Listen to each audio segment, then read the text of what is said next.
আপনারা জানেন স্বৈরাচার শেখ হাসিনার আমাদের প্রিয় নেতা আলহাজ কাজী মুয়াজ্জেম কাইকুয়া দাদাকে 13 বছর আমাদের মাঠ থেকে অনেক দূরে গেছে। আলহাজ কাজী সাহেব মুয়াজ্জেম কাইকুয়া দাদা যদিও আমাদের কাছ থেকে অনেক দূরে ছিল, তারপরে ওনার ওই দূর প্রবাসী থেকে আমাদের খোঁজখবর নিয়েছে।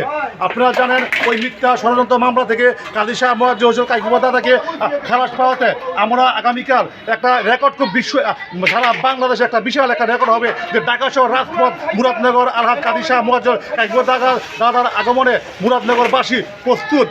ঢাকা আন্তর্জাতিক বিমানবন্দরে প্রস্তুত থাকবে মুরাদনগরে আমার জনতার মানুষ দাদাকে বরণ করে নেওয়ার জন্য। মুরাদনগরের কেমন মানুষ আপনার মনে করতে পারেন যে কত হাজার কত লক্ষ লোক হতে পারে? মুরাদনগর আগামীকাল মুরাদনগরে কমসে কম 1 লক্ষ জনতা ঢাকা শহর আনাচে কানাচে রয়েছে এবং আগামীকাল বিমানবন্দরে 1 লক্ষ জনতা হাজির হবে দাদাকে বরণ করার জন্য ইনশাল্লাহ। এরপরে এই কাইকুয়া সাহেবের আগমন উপলক্ষে মুরাদনগরে কি আয়োজন আছে?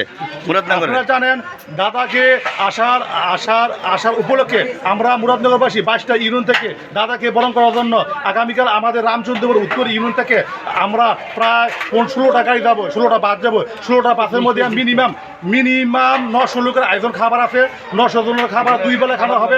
প্রথম সকালবেলা নাস্তা হিসাবে থাকবে বুনা খিচুড়ি, দুপুরে খাবার থাকবে তেহারি, গরুর তেহারি ইনশাল্লাহ। সবাই আমার দাদার জন্য দোয়া করবেন যাতে আমাদের দাদা প্রিয় নেতা আলহাজ কাজী সাহেব মুয়াজ্জেম কাইকুয়া আমাদের মাঝে সুস্থভাবে ফিরে আসে এবং সবাইকে যাতে আমরা নিয়ে একটা আনন্দ উল্লাস করতে পারি। বিগত 13 বছর আমাদের দাদা কাছে নাই এবং উল্লাস নাই, যেহেতু আমাদের প্রিয় নেতা আলহাজ কাজী সাহেব মুয়াজ্জেম কাইকুয়া আমাদের মাঝে ফিরে আসবে। আমাদের আনন্দ জোয়ার বেশি আছে সারা মুরাদনগরে।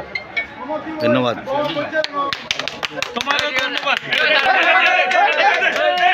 রান্নাবান্নার কাজ চলছে, এই যে বিশাল আয়োজন, রান্নাবান্নার কাজ চলতেছে, বিশাল আয়োজন।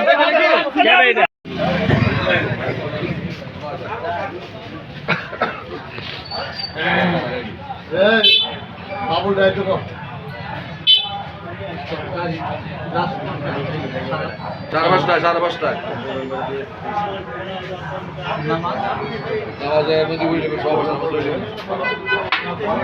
আমার মাম হয়েছে।